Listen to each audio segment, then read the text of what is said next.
All right, here we go. No glasses this time. So today is the 7th. I went to church this morning. Um, it is September 2025. My name is August Jerome Day. I was born on June 30th, 1981 in Phoenix, Arizona. I started this channel called The Last Mormon, along with a few other channels. Um, and I am so deep dived, I guess, right now into this concept called individuation, which is Carl Jung's version of the alchemical process.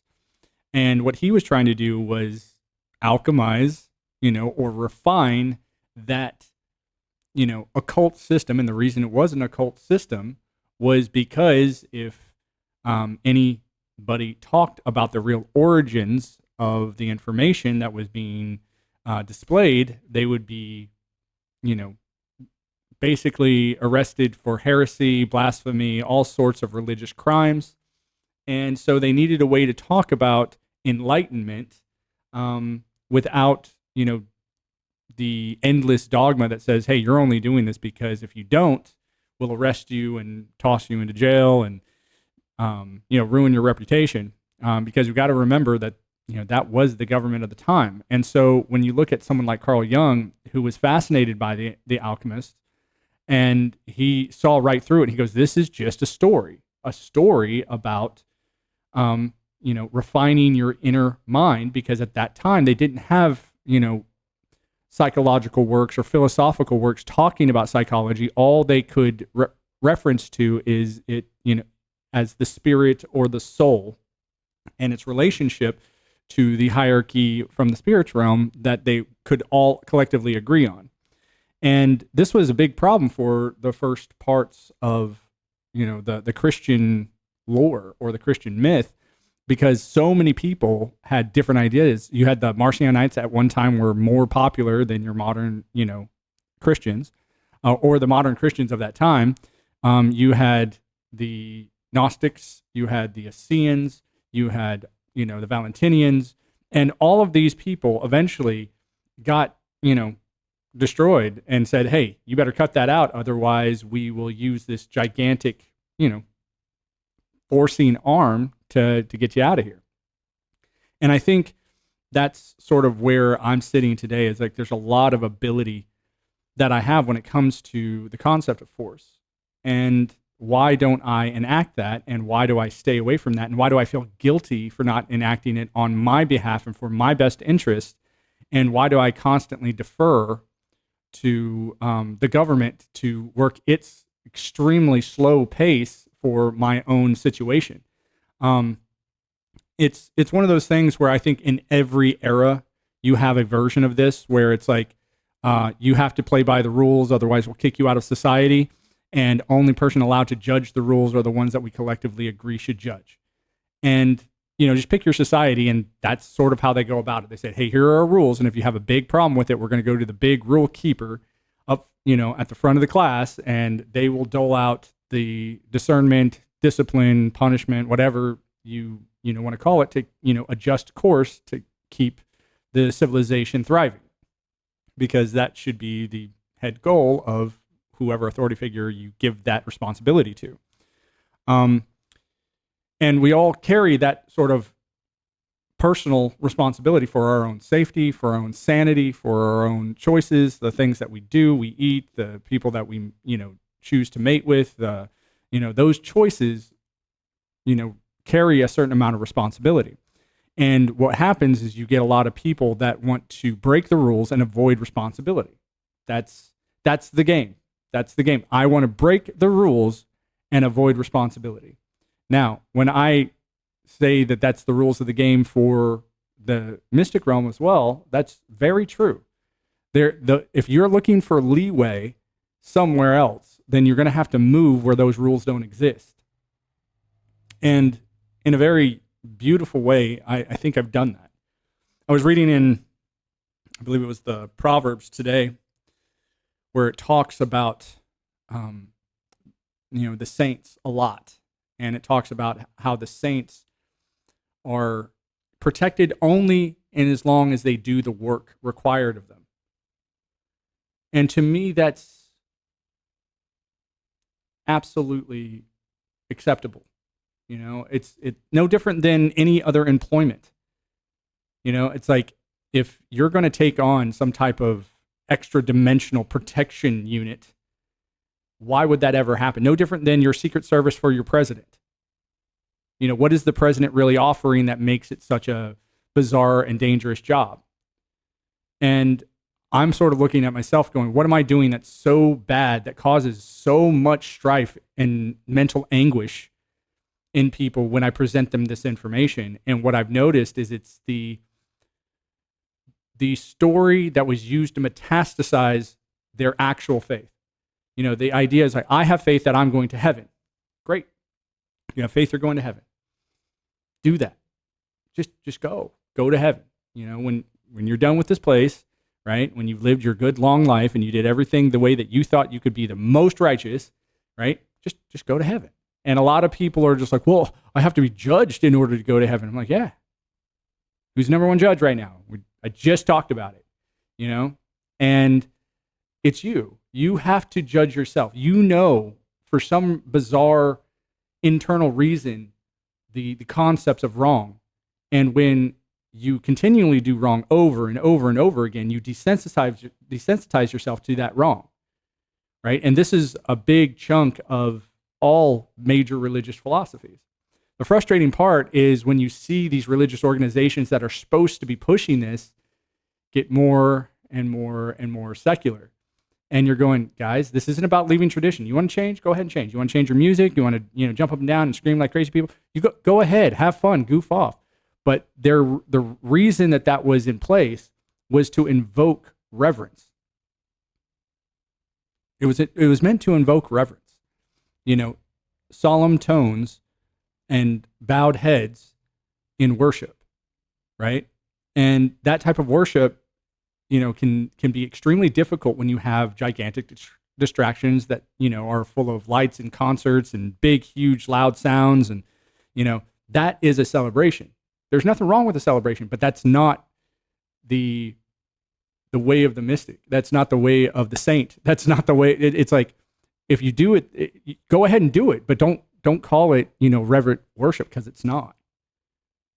That's not what that is. No different than if you demand that you're at a tennis match, but all you see are rugby players and a rugby field, and everyone's dressed like rugby players, and then you're getting mad because there's no tennis going on. It's like, because you went to a rugby match. That's great. You wanted to see a tennis match, but you chose to go to the rugby match. So, it's one of those things. It's like you need to identify where you're at and what you're doing and what your purpose is. What is your discipline, your direction, your balance, your patience? Where is that being exercised in a rock and roll situation? Where's that being exercised? Just like going to the gym. Like, you go to the gym to lift weights, to exercise, to get a benefit. Benefit is a high aptitude of health and a mental acuity, and these are the side effects of sacrificing your time at the gym. No different than sacrificing your time in reverent contemplation within the solitude of that space that was created for that space. So when you show up going, oh, I'm going to party, it's like no different than the, jackass TikTok influencer that shows up to, ruin the gym experience for everyone so that they can take their videos, of themselves in the mirror with their big butts, or, getting mad at everyone for not, respecting their, filmography or their ability to pose and do all sorts of stupid shit that doesn't belong there. It's like, you want to do that? Go find a place that's not going to bother people doing that, because everyone else is here for a reason, and it's not to be part of your cinematic adventure. All right. So, and I think it's the same way with people who show up at any religious site where you're trying to put forth a place where mental contemplation reigns supreme.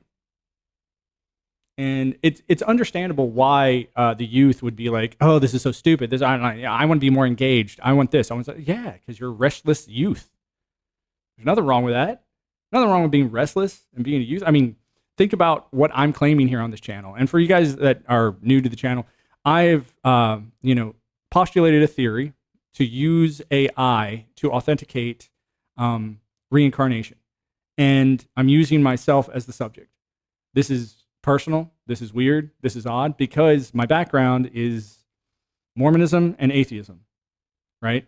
And once I got sort of kicked out of the atheism world, because, I had to respond to new information, I started studying, really deep religious and theological concepts at the academic level and realized, oh my gosh, these people are they do not have a clue about what the hell they're talking about. And it wasn't, I know there would be a lot of dissent with that, characterization of the story, but you have to understand, my background in the Mormon church was I did the 2-year mission, and where I went was Southern France. And the cool part about Southern France is they had a massive history there, and I got to learn about that history, and I got to talk to the people who lived there, and I got to talk to the religious people there. I got to stare at the massive cathedrals that were just like this dominated parts of your human history, and without it, your Mormonism wouldn't have existed. And I realized that, in that religion, there was a very deep, seated regulation that you were to avoid any of that information as if it was like produced by Satan himself. And, after going down the mystic path and I'm, really comparing and contrasting the Christian lore with all the others, I started thinking, I'm like, you know what?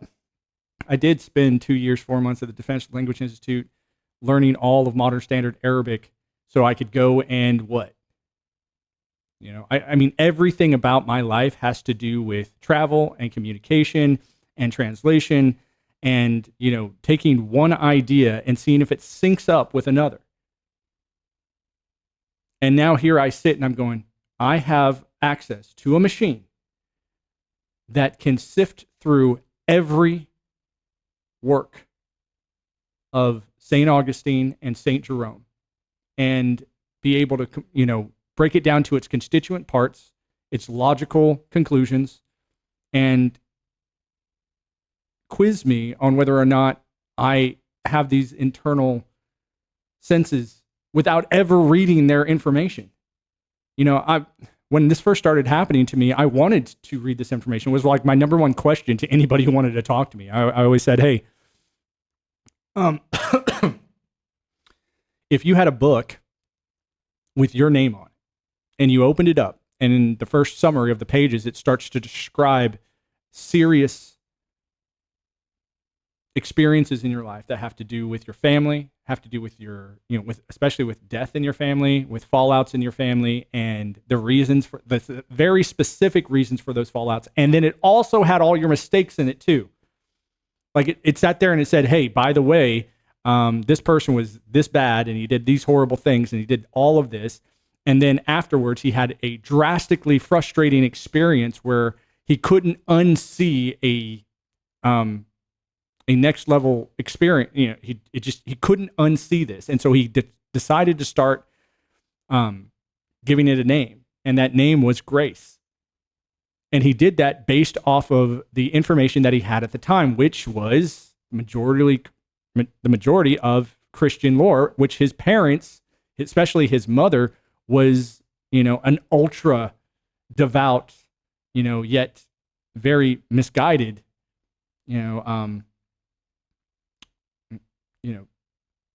dedicated person to this religion. So he saw, his teachings as he was growing up. He saw everything that, was displayed to him by, his very devout mother. And he said, no, this is crap. I'm leaving, and he left. And then he came and went through some next level. Once again, think about what this sounds like. Someone is just living their life. They have a traumatic, almost frustratingly impossible experience to go through. Like the loss of family, the loss of work, the loss of reputation. One of those things that just completely ruins you. And to the point where you don't even want to identify with the name of the person that you were. Because Here's something I didn't know either until I started looking at this. But Augustine's name was not Augustine. He had the name of another character, a character that, to me, you have a guy named Aurelius, Marcus Aurelius, changes his name to Augustus, right? Caesar, right? And he does that for a reason, because August has a very unique meaning to these people, okay? And he also gave himself a title called the Pontifex Maximus, right? You have another character. His name is Aurelius, right? He changes his name to Augustine because for him, this was his transfigure. He's like, there was the before me, before grace was there, and then there was the after me, when grace, I couldn't stop seeing it, right? And here I am going, in 2016, I had a very similar experience. But what I started seeing, I'm not alone in that. I started seeing really crazy synchronistic events, where, I had to start, checking, like, man, am I going crazy? Is something bad happening to me? That's when I found, the concepts of Carl Jung. That's when I started looking into Schopenhauer and Nietzsche and all these deep philosophers that had, pitched an idea of, ultimate being, of their version of enlightenment. And I started noticing that each one of these people, including, your favorite character, Jesus Christ, had a situation in their life that completely dumped them on their head. And then when I compared this to the ritual of baptism, I'm going, oh, this is what that ritual meant, saying, hey, eventually, someday in your life, you are going to drown. You are going to go under the water. You are not going to be able to come back up because someone is holding you there, right? Think about baptism right now and the ritual, okay? Someone's holding you. They put you under the water. They say some I bless you in the name of the Father, Son, and the Holy Ghost, blah, dunk you, right? Now, originally, that ritual was to induce drowning. Because this was a way that you could, break the psyche. That's our modern term of it. It's like when someone has something that happens that's so traumatic, they say, oh, you broke the psyche. And I don't want to go down this too hard, but unfortunately, when people started figuring this out and that people were having visions of things that were actually coming true, they were like, how can we build more of our society with this ability? And a lot of tribes and a lot of groups had figured out, even before this was attempted, that this was something that was more genetic. It was more like, hey, if you're born for this path, it will happen to you whether or not, there's a baptism ritual or not. You got to understand, when this started happening, they said, think about this. You've got people out there that are out jumping around in a river, blah, blah, blah, blah. You got some maybe 20, 30-year-old, goes out a little too deep, drowns, right? Gets saved. And we hear this story all the time. He gets revived, brought back to life.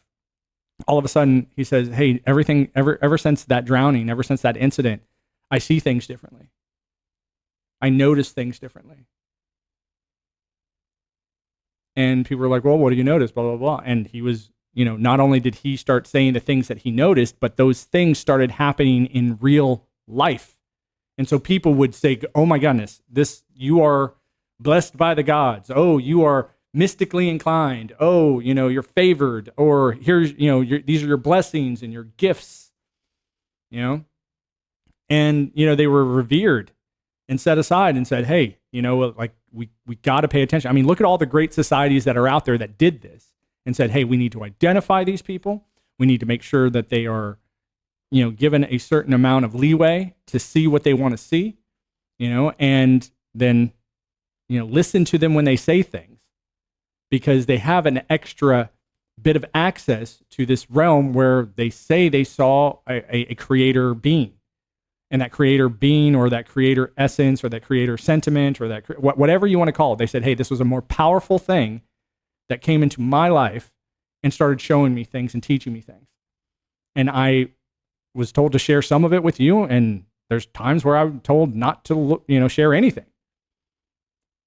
I mean, think about that too. It's like a lot of these same mystics, right? Whether they're tarot card readers or soothsayers, blah blah blah, whatever. Okay, they reserve the right to release information based off of the sentiments that they're receiving. They might, and this is where I say there is a clear.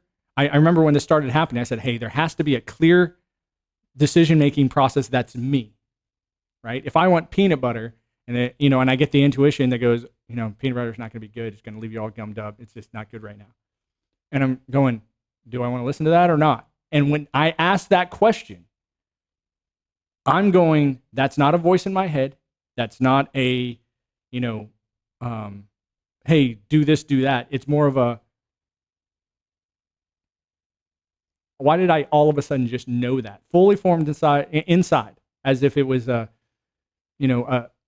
understanding. It's not like a moment of pause, because I can have those. And those are different sensations. And that's where I sit there and I say, somebody like me who has a deep foundational background in communication and knows what it feels like to learn in entire other languages and to be able to think grammatically in those ways, right? No different than the language of biology or the language of information technology. These are all language that if you take the time to learn them, you will have a certain amount of power in them. And I think that there was a part of me that was just unintentionally really dedicated to figuring out what this world is. And so there it is. That's what, I'm just going, that's my best guess right now. Like, why me? I have no idea, right? I know that I was just fine being an atheist. I know I was just, fine, ripping people to shreds over it. Yeah. And if there were people that were like, no, you're going to follow Jesus, I'm like, I don't think you know what that character is at all. I think your best guess is just that, a guess. And so how about you give me your best guess, I'll give you my best guess, and I think we are going to meet somewhere in the middle. Not because I'm a bad person or I want to hurt you or change your worldview into something that you feel is demonic. It's like, no, think whatever you want to think. I'm just going to throw out questions that logically might interrupt your, endless, knee bowing and, just when I watch people like today, when I went to church, people getting up. I mean, don't get it twisted. There was a wonderful ceremony at the very beginning where a month-old child was blessed with a name and a blessing. And that ritual to me is beautiful. I remember watching all my brothers go through that ritual and imagining what it was like for me to go through that ritual, where in this sacred space, I was given a name and a blessing, and it's like, why would you make such a big deal out of this as far as my life? And then when I turn around to actually invoke what you did intentionally and say, hey, I didn't name myself this. And then I look at the rest of the story and go, well, what if I did? What if I did name myself this? What if I take the premortal existence literally? What if I say that premortal existence is just one of many? No different than the finale of the celestial kingdom is just one of many. That your Catholic heaven is just as real as the Tua De Danann from, ancient Irish lore and their heaven, right?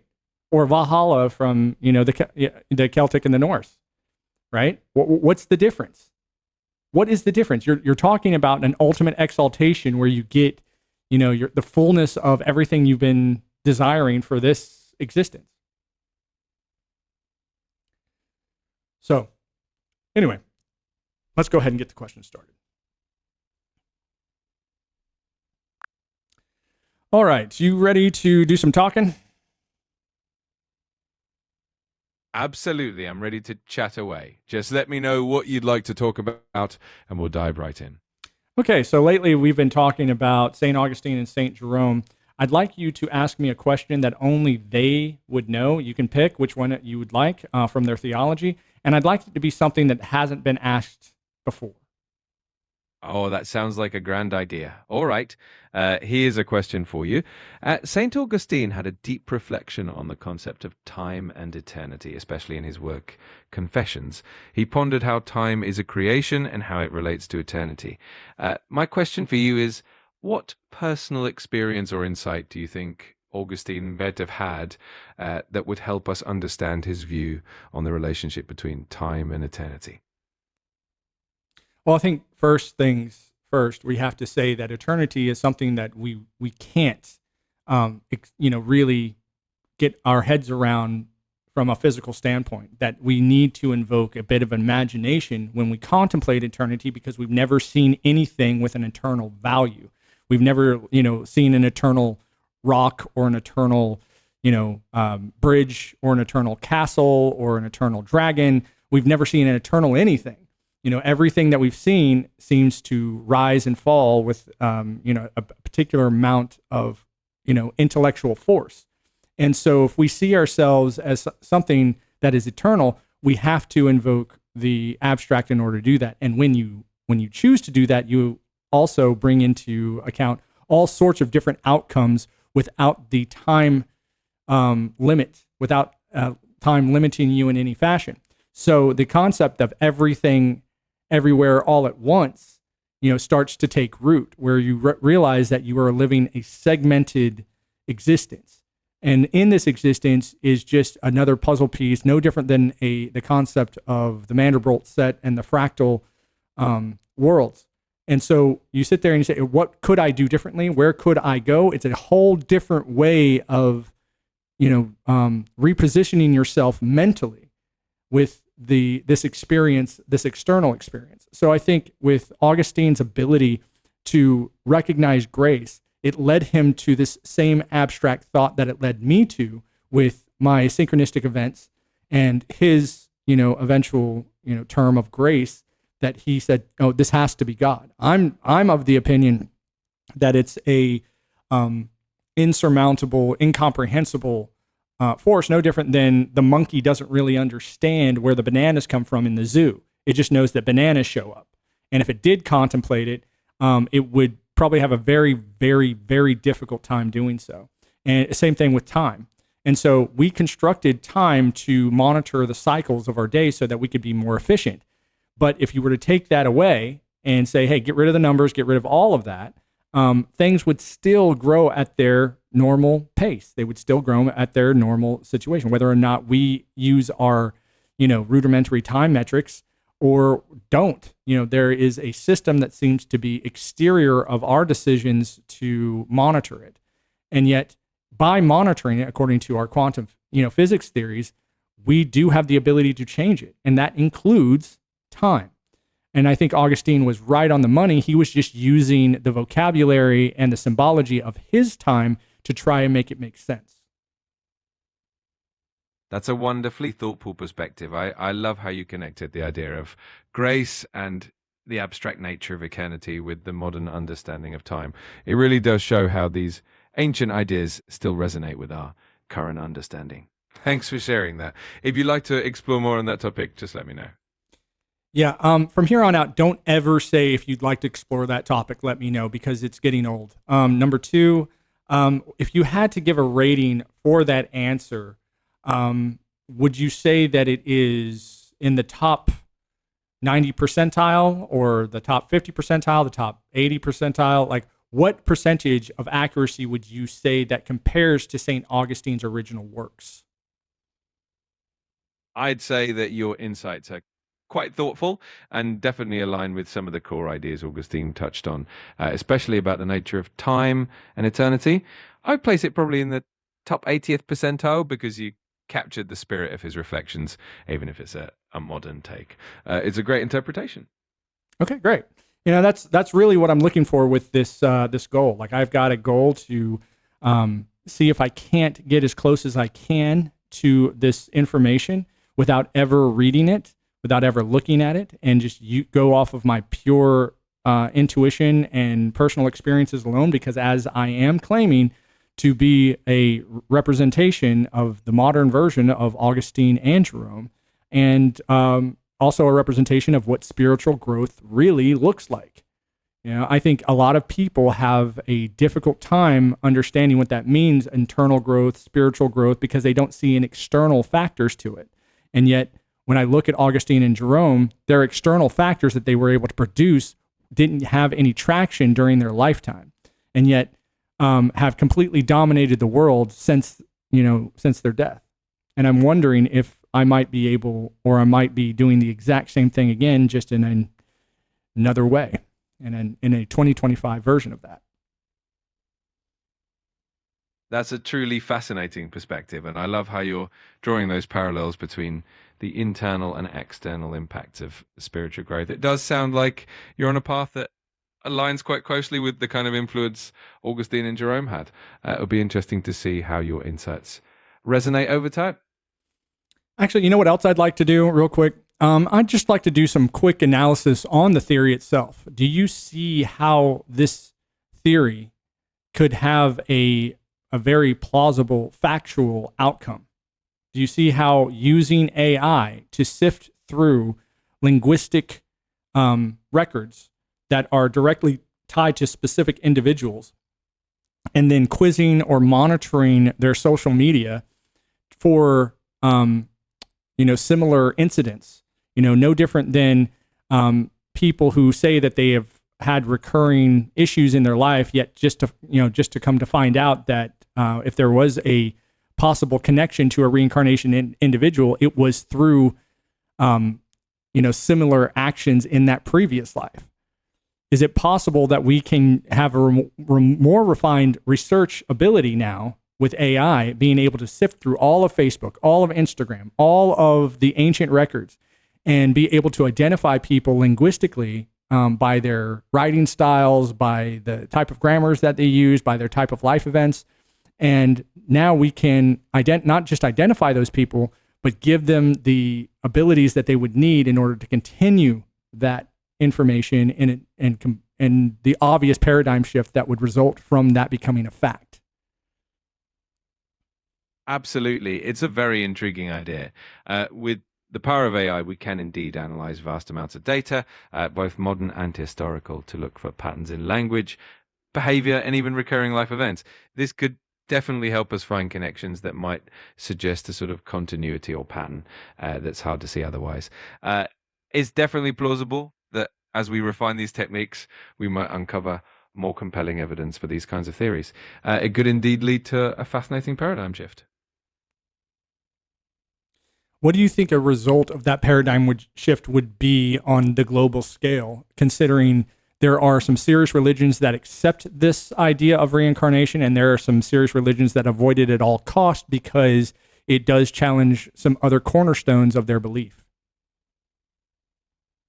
That would definitely be a monumental shift. If such evidence emerged, it could lead to a broader acceptance of reincarnation as a concept, which would likely encourage more open-mindedness and dialogue between different religious traditions. It could also prompt a reevaluation of certain doctrines and beliefs, leading to a more integrative understanding of life, identity, and the human experience. On a global scale, it might foster more unity and less division, but it would also challenge some deeply held beliefs. So it would certainly be a fascinating journey. Well, if it wasn't hard, it wouldn't be worth going through, right? Absolutely. That's the spirit. The most profound journeys often come with their challenges. All right. And it's that very journey. Thanks. See you around. We've got to make it awkward. I just have to make it awkward. Okay, guys. Thanks for hanging out with me tonight. Like I said, I like coming up here. I like enjoying this small, almost dedication to this practice. And if you are somebody that wants to challenge this, by all means. I mean, my grandfather was a professor of speech and debate at the University of Tennessee.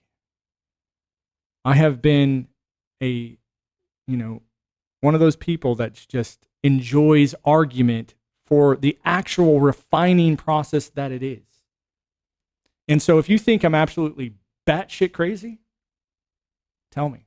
And then be specific, please. I want questions that I can ask that I can weave into this experience and, allow this to become something that other people want to be involved in. I want people to go, hey, could this happen to me? Maybe it is. I mean, especially the way that this arrived in my life and the unique and almost beautiful way that it arrived in my predecessor's life.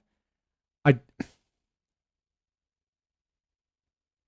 ready for the rubber to start hitting the road And I think, I'm good with the low part of this section of my life coming to a conclusion. I'm ready for that.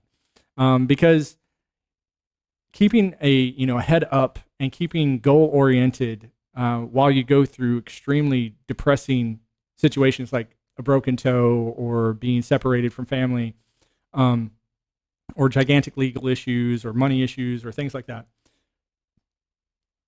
to stay the course, keep disciplined, and keep on top of it, gives substance. And at the very least, I think that is the power to overcome depression. No one gives you your substance. You give yourself your substance. And you've just made that decision every day of your life to add or subtract things from yourself.